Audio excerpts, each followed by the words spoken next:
Some survival games are obvious hits, but others quietly have everything needed to become huge. Alice takes us through 25 worth watching, starting with number 25.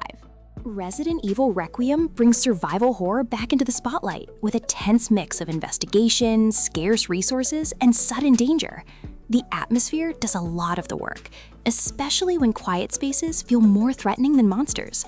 If this list helps you find your next obsession, like the video, subscribe, and comment your favorite game so far. I love how Requiem balances modern presentation with old-school vulnerability. It feels polished without losing that uneasy survival rhythm. It feels memorable. Dune Awakening turns survival into a huge science fiction adventure, where every trip across Arrakis can become a problem. Water, shelter, equipment, and the desert itself constantly shape your decisions. The scale is what makes it memorable, though.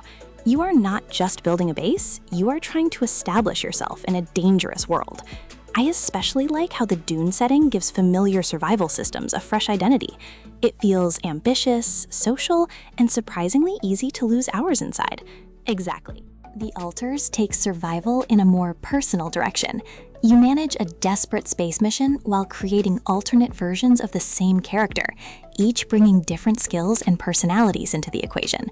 That gives the usual resource pressure a strong story hook. The base feels like a place you are constantly trying to keep alive, not just a crafting menu. I found its emotional angle especially interesting because every decision can feel practical and uncomfortable at once. It feels personal.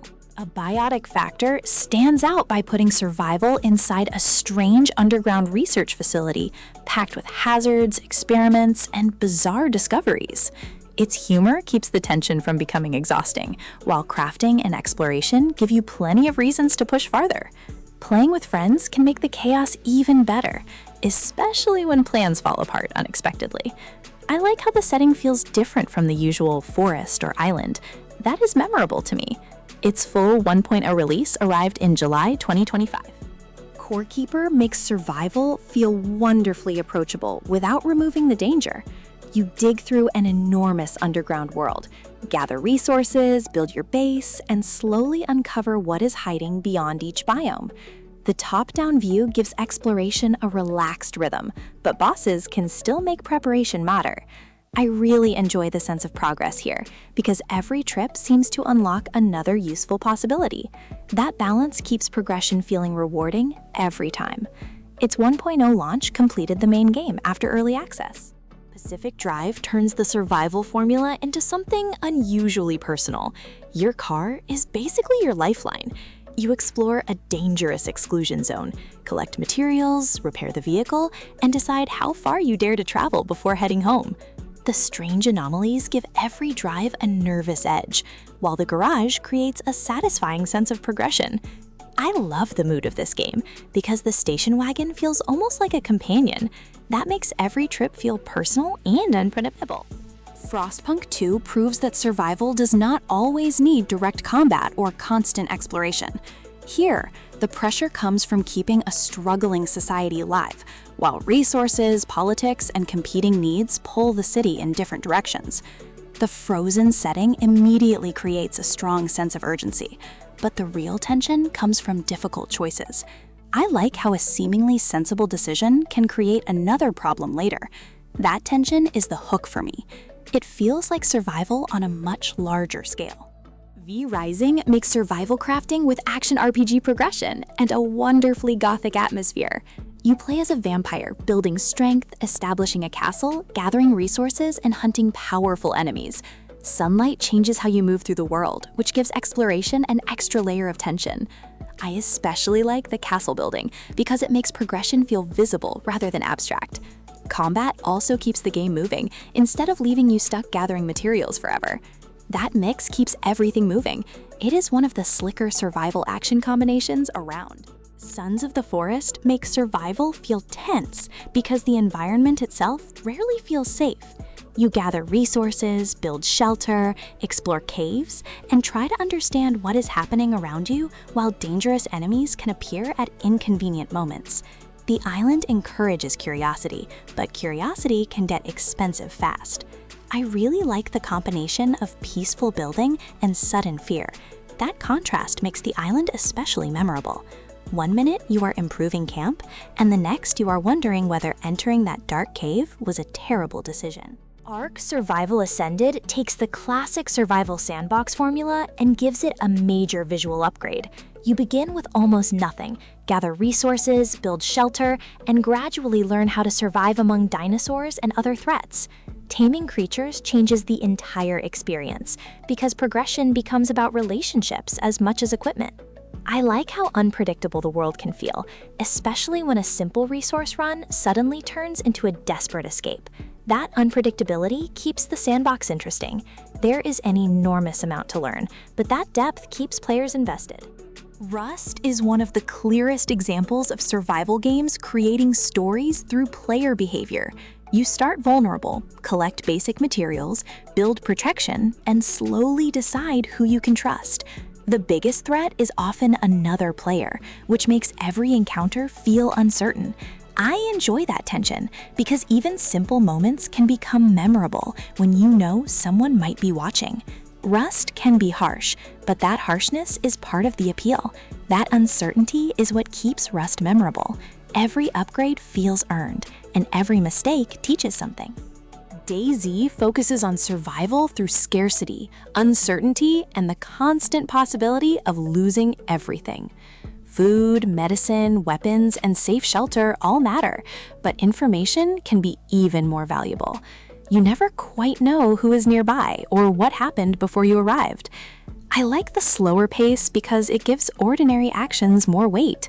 Finding supplies can feel exciting, while hearing distant gunfire instantly changes your plans. DayZ is not about power fantasy. That vulnerability is the whole point. Staying alive long enough to make your next decision becomes the reward. Raft turns the classic survival island into an endless ocean adventure. Your floating home starts as a tiny platform, then gradually becomes a moving base filled with useful stations, storage, and upgrades. You collect debris, explore islands, dive for resources, and try to stay ahead of the threats beneath the water. I really like the feeling of watching the raft grow because every improvement has a practical purpose. That simple growth loop never gets old. There is always another island, upgrade, or piece of ocean worth investigating.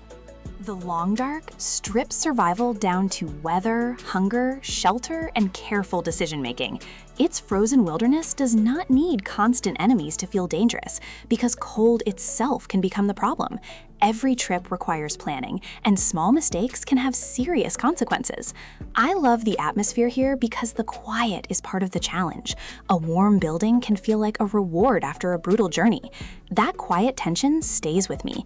It is slower than many survival games, but the patience makes successful exploration feel genuinely satisfying. Don't Starve Together has a distinctive visual style, but underneath it is a surprisingly demanding survival game.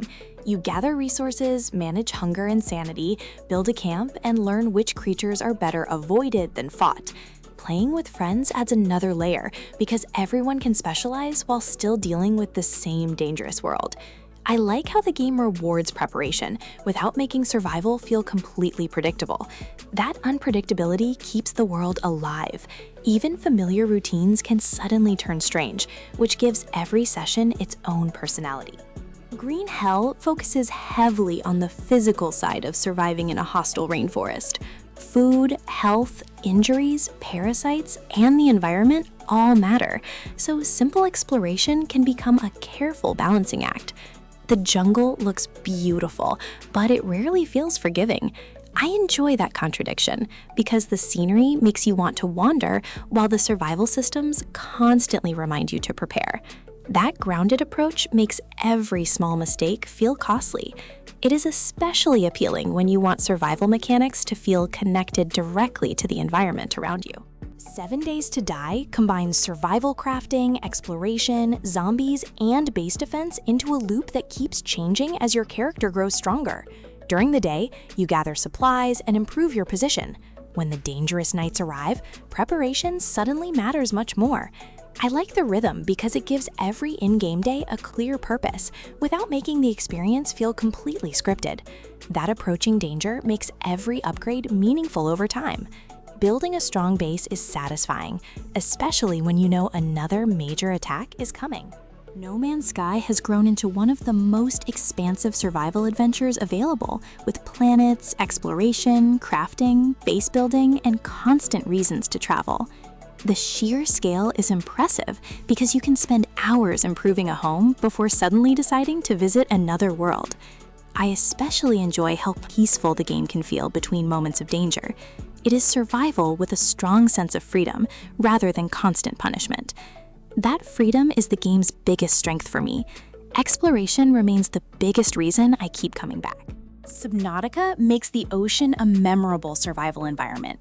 You begin stranded underwater, gathering materials and learning how far you can safely travel before darkness and deeper creatures become serious problems. The progression feels natural because better equipment opens new parts of the world instead of simply raising numbers. I love the atmosphere here most of all. Beautiful reefs can suddenly give way to terrifying darkness, and that contrast makes exploration feel genuinely brave. That contrast is exactly why it works. Few survival games make curiosity feel quite this dangerous. Terraria may look simple at first glance, but its survival sandbox quickly becomes enormous. You gather materials, craft equipment, build homes, explore underground areas, and face bosses that push progression forward. The freedom is the real attraction because you can spend time building, hunting resources, fighting, or simply seeing what is beyond the next cave. I like how much variety fits inside its 2D world. That flexibility is a huge part of its appeal. It is easy to start casually, yet there is enough depth to keep experienced players experimenting. Minecraft remains one of the most recognizable survival games for a reason. The basic loop is simple. Gather resources, build shelter, explore, craft better gear, and decide what kind of world you want to create. That simplicity makes it accessible, while the sandbox freedom gives experienced players almost endless possibilities. I still like the feeling of finding a new location and immediately imagining what could be built there. That freedom still feels remarkable today. Few games make survival, creativity, exploration, and personal expression fit together this naturally. Astroneer gives survival a calmer, more exploratory feel by focusing on planets, resources, automation, and building rather than constant combat. You shape the environment, expand your equipment, and gradually create more capable outposts across strange worlds. The bright visual style makes everything inviting, but there is still plenty to discover.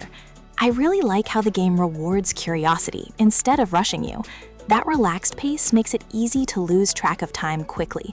It feels perfect when you want survival to be more about experimentation than pressure.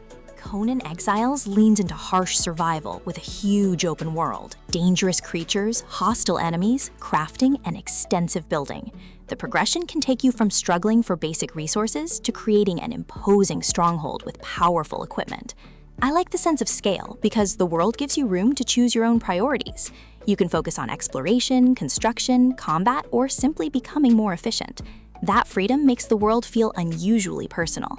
The darker setting also gives the survival loop a distinct personality that separates it from brighter sandbox alternatives.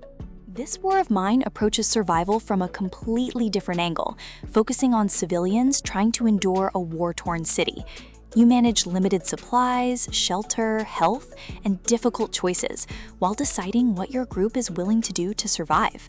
The simplicity of the interface makes the emotional weight stand out even more. I find it memorable because success never feels completely comfortable. That emotional weight makes this game deeply unforgettable. Getting through another night can feel like an achievement, but the decisions behind that survival can stay with you much longer. Grounded delivers one of the most creative survival setups around. You are tiny, the backyard is enormous, and ordinary insects suddenly become serious threats. Gathering, crafting, building, and exploration all feel different when grass towers overhead, and an ant can become a major encounter. I love how playful the world looks without removing the survival tension. The setting constantly creates little discoveries, whether you are improving a base or finding a new route through the art. It is genuinely memorable. The world makes ordinary backyard details feel completely new.